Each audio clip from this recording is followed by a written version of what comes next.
Welcome back to KT Confidential, the real estate podcast. In today's episode, we ask, are rental prices too high? Enjoy.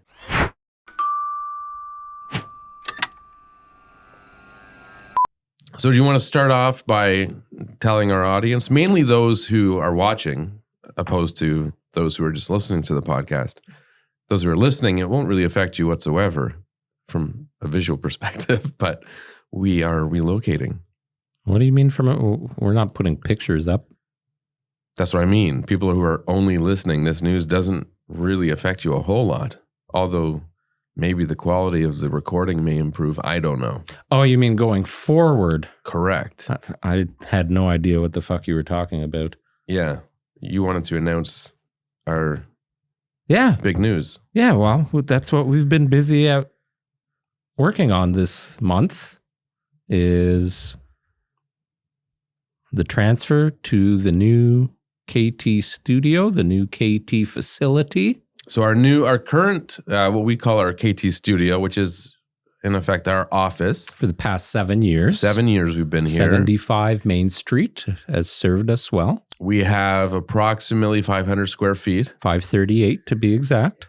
Distributed unevenly between 6 people on any given day. For those of you that have seen clips or watch on YouTube, you'll always see Adrian and I sitting at the same table during all these podcasts right across from each other. What you don't know is that what's on the other end of the table. This is, well, we could show that too. Here, you want me to take some clips, show the behind the scenes? What you don't know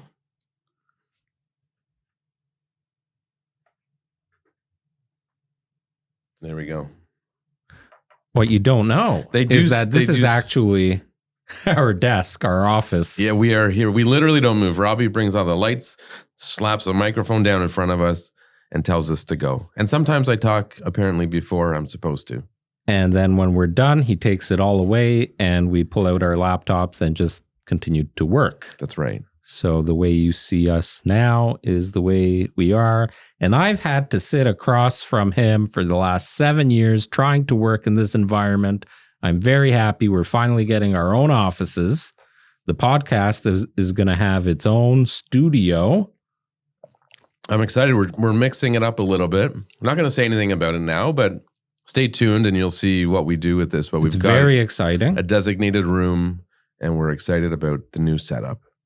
Yes, coming April of 2024. So we're about 90 days away from moving stuff over, and we will be very excited. If you are a follower or a fan and you want to visit on one of our grand opening events, one of our little get-togethers, We're going to have several parties. We like to party. We like to party. We like to party. That's right. Okay. Let's get into it. Today we are discussing, are rental prices too high? That's the question. Are rental prices too high? Without even listening to the rest of the podcast, you can comment, because I think this is going to be a debate. And I mean, it's a weird question in my mind, because I'm like, relative to what? In whose opinion? So... Well, that's why it's going to be a debatable topic. Are they not sustainable? Are they too high just because you don't like to pay the price of them? Are they too high because it's not in line with other comparable places? Lots of questions. Yes. So Robbie was kind enough to compile a number of stats for us, which was very helpful. And then we've got our feet on the ground on a regular basis. So while these stats are helpful, we often see what's happening before Not the stats last night. You had out. your feet above the ground. Yes, I did. Zero gravity massage chair, Adrian's first time. Yes. And then I went home and my girls said, can we give you a foot massage? They've never done that before. So Weird. I'm like, sure, I'm not going to turn down a foot massage. So I got a foot massage when I got home too. Yeah, let's not talk about child labor here. Okay. And then he sends me a picture, like I want a picture of your daughter massaging your big, ugly, crooked toe feet. I have nice feet aside from the one toe. 6 months of the prices increasing through, it went from about March, April to September of October, somewhere around there, on average, the rental prices went up. A fair bit. A fair bit. Roughly 11% on average. It's a lot of bread. Yes. On an average price across the country, I think it was $2,100 a month rent. Yeah, I've got it right here. So from year over year, from November 21 to November 22, it went up 11.3%. And then from November 22 to this past November, it went up an additional 8.4%. So 20% up in 2 years. Significant. So if you use round numbers, if you were paying $2,000 for your 1-bedroom apartment, so now rents for, or towards the end of 23, was renting for $2,400. Yes. And which is very much in line from what we saw with our own rental properties, any property that we manage. That was about right. Which, to convey to, I guess, both landlords and tenants, to landlords, if you're ever uncertain as to whether or not you should increase the rent for your tenant, this is a pretty good indication. This is talking about Ontario specifically because most properties are limited to increasing by a prescribed amount that the government sets each year. This year is 2.5%. Last year was 2.5%. And that's against a market that's increasing 11% 1 year, 8% the next. So yes, right. Absolutely. Exercise your right to increase the rent. Don't feel bad. The tenant's still coming out ahead. And then tenants, if your landlord is increasing it, you're still coming out ahead. Right. So I'm going to pose this question to you because we did see a shift, and we'll talk about that. So after the prices were increasing in 23 for rentals, we started to see a decrease and a decline in activity. So we're going to talk about that in a second. But why do you think rental prices increased? Well, it's interesting because I find, generally speaking, over the last decade, if the resale market was strong, the rental market was a bit stagnant, and then the opposite was often true, where if the resale market had slowed down, the rental market was taking off. But right now, it seems like everything's a bit stagnant, and it's hard. I don't know what the cause would be. I mean, there's so many things happening. Well, to me, you dumb it down and say the prices of homes went up, and then the mortgage rates went up, property taxes went up. So the investor is trying to recoup as much money. A lot of investors that own properties that they've bought in the last few years, they're quote unquote bleeding money every month. They're in the red. So they're trying to minimize their losses. You're talking about the months where it was increasing, right? Yeah. So what doesn't make sense to me, and what's hard to put a finger on, is what's happening currently. Okay, so now let's transfer that conversation into what's happening currently, because over the last 90 days, 60 to 90 days, the prices of rentals have started to decrease. They have. It's interesting though too, because if you're reading a lot of articles, one of these actually I was looking at, one of them was, or another one I was reading, it was titled rental prices up 8.8% year over year, something like that. And they focus on that one stat, and you get a lot of headline readers who see, you got the counter going, Robbie? You get the headline readers who see the title and say, oh, damn it, rent prices keep going up. And then next month it comes out again, it'll say, well, who knows what the number is, but lately... Well, those are all averages across, most of them across the country too. No, but my point is nobody focuses on the month to month. Like even in these articles, the focus is on year over year. And then if you continue reading the article, it'll say, but month over month, from October to November, November to December, prices are actually coming down. But somebody has to actually read the article to get to that. Right. And the problem They're just looking at the headlines. Correct. That's the problem in today's society. In fact, there should be a law on social media where it will not let you comment until you've read the post in its entirety, maybe even twice, to fully comprehend what it's talking about. Half of the articles don't even know what they're talking about. That's true. Well, most of these are fairly legit sources, and they have, references to their data. But the difference is that data compared to our experience, because we live and breathe what's happening. And we've talked about this before.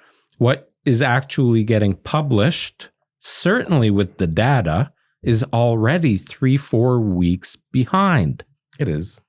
The market can shift in a week. Well, and that's what I was going to get to is, I don't know when it occurred. I would say maybe November. Yeah. Was the start. And it was sudden.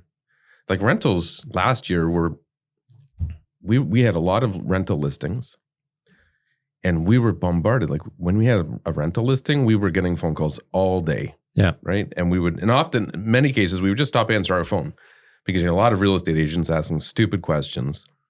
And so we would let them leave a voicemail or send a text message, and we'd deal with it later. But now showings are down, phone calls are down. Generally speaking, traffic is down with rentals, which I find a bit unusual because there's a lot of... I don't. It makes a lot of sense to me, but go on. Well, the reason I find it unusual is I feel like we've seen, talking about the Milton market as an example where we are located, there are a ton of condo listings. And if you look at the occupant for most of them, they're either vacant or tenanted. So a lot of landlords are unloading rentals. Yes. Investment properties. Yes. So there's rentals being taken off the market. So my initial thought when I first saw that happen, all those listings come up, is as these properties sell, there's going to be less supply rentals available. So naturally you would think fewer properties available, supply goes down, demand goes up, prices should go up as well. But that hasn't been happening. Yeah. I mean, to me, it makes a lot of sense that people don't necessarily want to move right now. So if you've been in a rental property for the past 2 years and you're paying $2,000 a month for your condo, and to replace that condo is now $2,400 a month, you might be encouraged to stay where you are. So that's number one. So we're seeing less turnover of people just moving for the sake of upgrading or whatever in terms of rental. Their overall cost of living has gone up, so they are watching their overall expenses. We've also seen a lot of condos, to your point, if we're sticking on condos, but it kind of carries through into any type of single-family residence. How many of those properties that went for sale did not sell?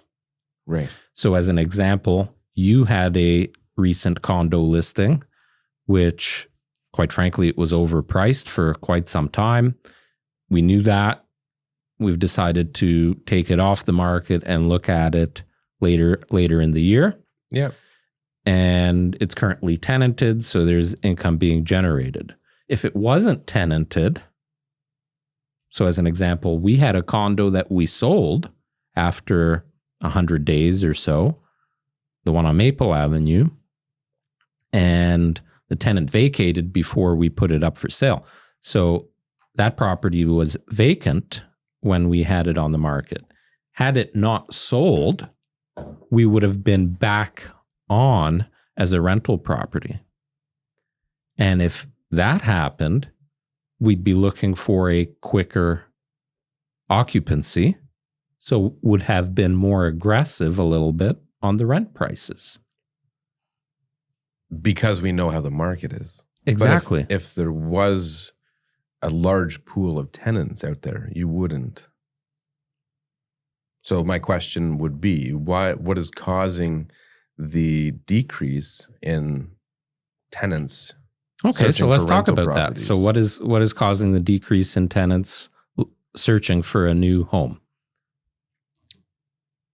Cost of moving.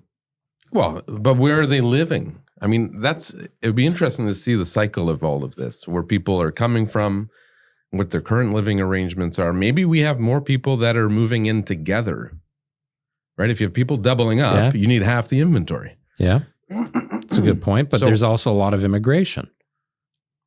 Like on the rental properties that we've had in the last 60 to 90 days, we're getting a ton of people applying that just moved from Nigeria. I've had Nigeria, South Africa. Yeah. All over. Yeah. Let's shift the conversation to an open-ended discussion. What are the pros and cons of leasing? Just before you get into that, maybe one of the things that's happening is more affordable markets are seeing more of those tenants. So in one of the articles... So the tenants are now shifting to the more desirable areas because the prices have pulled back a little bit. Yeah, so if you look at some of the stats... Interesting take, Adrian. It's a bit harder to analyze because they don't talk about it a whole lot, but there's some stats where they'll say... You look like you're going to do the chicken dance. Yeah. I'll give you an example. So in order of pricing from high to low for rental prices across Canada, Vancouver, Burnaby, Toronto, Oakville, Mississauga, North York, Mississauga, Etobicoke. They actually messed up their article and I caught the error. So these are the areas with the highest prices. But if you then throughout the various paragraphs I'm reading, they talk about places not listed among the top. And they're saying, but such and such area had an increase in price. Which this is an article, by the way, from the Canadian Press, published mid-November. Yes. So that could be it. That would make sense to me. People are either going to more affordable areas, which is taking away the demand in the typically busier, higher demand areas, or they're moving in together. So, okay, before we move into the pros and cons of leasing, let's answer our topic du jour. Are rental prices too high? Yes. Yes would be my answer as well. I believe so. So I had a client actually text me a couple days ago who said, is it true that the rental market's crashing? As a landlord, I would say no. Right. Yeah. Because landlords are now, the numbers don't align. In every discussion, everybody's trying to create housing for everybody, right? Like, oh, we got to build more affordable homes. Oh, there's got to be more affordable rentals. Oh, blah, blah, blah. Who the fuck is going to buy the home and rent it out if they know they're losing so much money every month? But you absolutely. I think tenants are still ahead. Like I had a guy call me yesterday who wants to purchase one of our upcoming listings, and he was telling me his story. He's renting a house now. He pays $2,500 a month for a detached 4-bedroom double-car garage home. Where? In our neighborhood. Oh, wow. He's probably $1,000 a month below what the current market value is. Yes. Now, if he buys this house that we have coming up and puts almost 50% down, his mortgage payments are $2,500 a month higher. So he's paying almost $5,000 a month. With a 50% down payment. 45%. He has that money, 45% to put down? Yeah. He's an older guy. He may have, I don't know if he owned a house before or just been saving, investing, whatever. But to me, I mean, I wouldn't say it to him because I'd love to sell my house if I can make it work. But why would you buy in that scenario? Why wouldn't you say that to him? Well, because if I can help. You go through the numbers with him. Because if I can get a sale for my client, that's my focus and my primary objective. Yeah, but if you're assisting a buyer, you wouldn't sit down assisting him. Oh. I wouldn't assist him. That's why you shouldn't go direct to the listing agent, because I'm trying to convince this guy to buy when he should probably stay renting and save $2,500 a month. I thought he's engaged with you to help him purchase something. He wants to represent himself. Oh. So good luck, buddy. New Tressa rules, by the way, folks. You can now conduct a transaction to purchase real estate in the province of Ontario while being a self-represented individual. This is correct. Which, from just being totally transparent to all of you, I will not deal with you if you tell me. Well, to be fair to this gentleman, his wife is a newly licensed real estate agent. Okay, so he's not going to be self-represented. He's not technically going to be self-represented. Right. He will be represented by his wife that has no experience. Okay. Yes, that's correct. Got it. Anyways, I don't know where I was going with that. So rental prices are too high. How does it correct itself? I mean, we're going to have to see how the year plays out. There's so many influencing variables. A lot of debate right now on our Instagram. A lot of comments, even on our YouTube videos.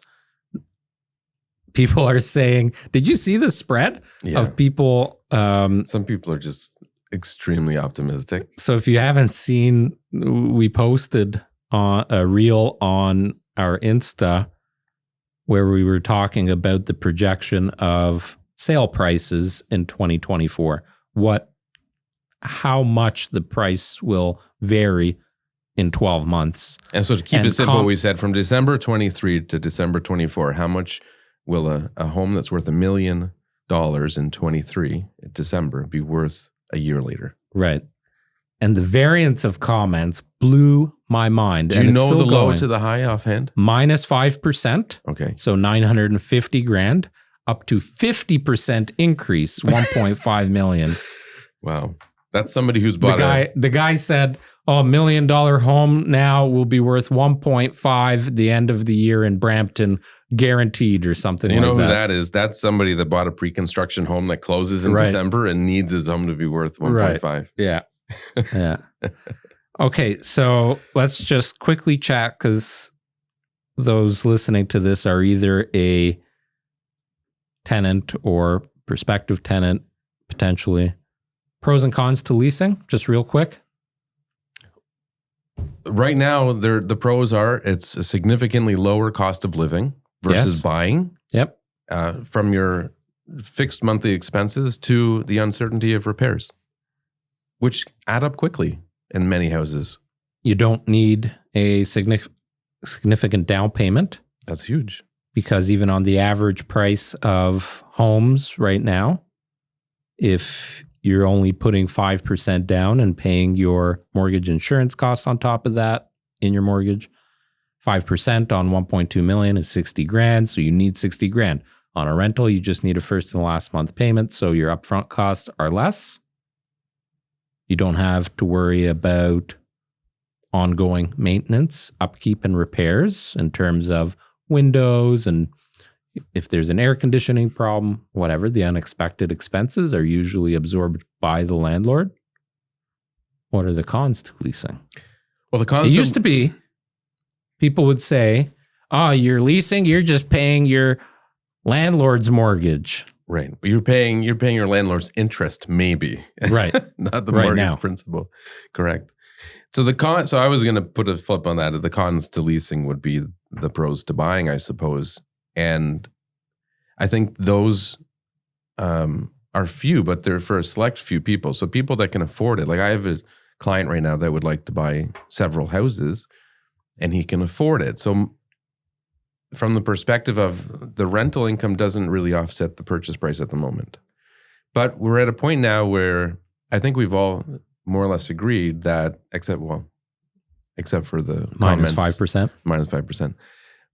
We're somewhere near. Hey, one of our mortgage brokers, won't mention his name, is predicting a decrease as well. Yes. But I think he's wrong, by the way. If we're not, and he listens to the podcast. Well, we know that because you made your prediction officially in one of the previous episodes. So if we're not at the bottom, we generally agree that we're pretty close to the bottom, and we foresee interest rate reductions in the foreseeable future. Yes, lots of chat about that now. Which you would think would naturally mean prices are going to increase, albeit slow, I think. So people that can afford to buy now see that they're buying near or at the bottom of the dip, we'll call it. And from a long-term investment perspective, well, maybe not even long-term, 2 to 5 years, I think there's opportunity there. Right. If you can stomach the fact that you're not getting a decent return on a monthly basis. So the cons to leasing is that in the mid to long term, you don't have the ability to gain equity. Correct.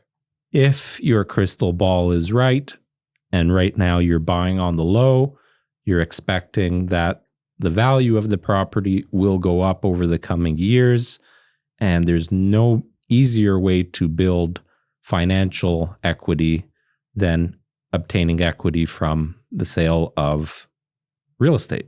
Right. One of the scary things I saw, I pulled the stat. I didn't know the number. I knew this was the case. I didn't know the numbers though, but Robbie did a great job in preparing you. no, this is not Robbie's data. Oh, I'm not take that back, I'm not Robbie. downplaying Robbie's information. He was very helpful. So for Canada's GDP, real estate as an industry, a sector, makes up as the highest contributing industry to Canadian GDP, and it's at 17%. The next closest is Wheat? No, real estate. No, The next closest is manufacturing at 12 and a bit.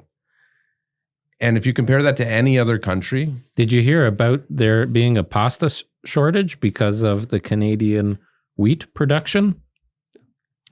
I did not. I don't eat a whole lot of pasta. Italians are furious. I have often Can't have get their semolina flour. I often have like brown rice pasta, stuff like that. Different things. Right.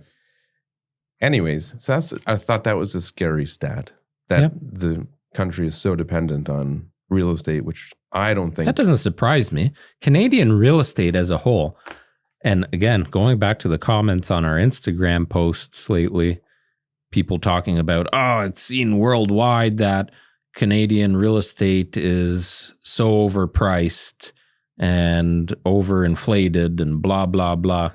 I'm sorry. Canadian real estate is still the dream of most people across the world. I'm starting to question that. If you look at other countries that are like our market now has proven to be very unstable. Compared to? Many other countries. Such as? Well, I have it open. Can I open my laptop? Yeah, go for it. I don't know if I still have it open. You going to buy a home in Sweden? Seriously, you go to all these other. I probably don't have it open. Well, the Nordic countries are definitely. Ian can tell us a little bit about that.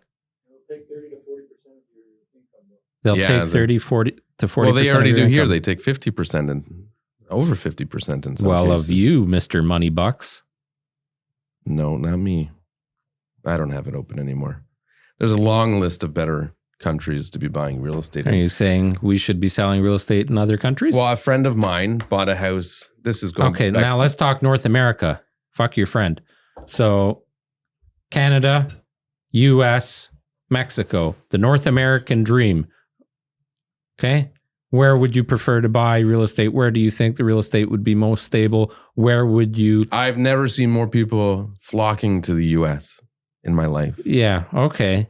Flocking to the US, but they keep their money in Canada No. because of the banking system. No, I've No? never helped more people sell their home here who was moving either out of province or out of Canada to the U.S. I'd be very afraid of buying anything in the US.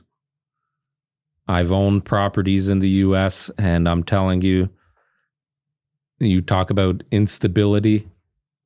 I don't know. I Do can't you speak need on to the watch subject. Big Short again? No, I know what you're talking about, but I'm just telling you what I've experienced. There's where got are to they be a moving reason to? behind Florida? Well, Florida, I'm going to go into the Carolinas, hot weather. Texas. Yeah, they're not moving there because of real estate. They're moving there because they're sick of the fucking snow. No, they're moving to these places because they hate the government. Oh, they hate Trudeau. Is that it? Yeah. Yeah, because fucking 3 billion trillion million dollars. Was that your Trump impression? Trump. Who is that? Oh my God, this is the end of the podcast. I'm not talking to you about the United States. Next week, Your impression was horrible then because that's what it sounded like. Ian seemed to get it quite well. Was that Biden? We'll let the audience. It was Biden? Oh, It sounded fuck. more like Trump. Yeah, I know the reference with the stumbling Do you? over the numbers. it's okay. Robbie will put it in the mix of the video so those can see it. What are we talking about next week? Next week we are Next hang on week. here. Real estate prices have dropped in many Ontario markets since June. We're talking about the biggest Drops in what communities? The communities in which we have seen the biggest drops. I feel like that was worded better. It probably was. Bye. Ciao. Thanks for watching or listening to this episode of KT Confidential. Let us know your thoughts on the rental market. Are the rental rates going up or down? Are they too high, too low? Let us know.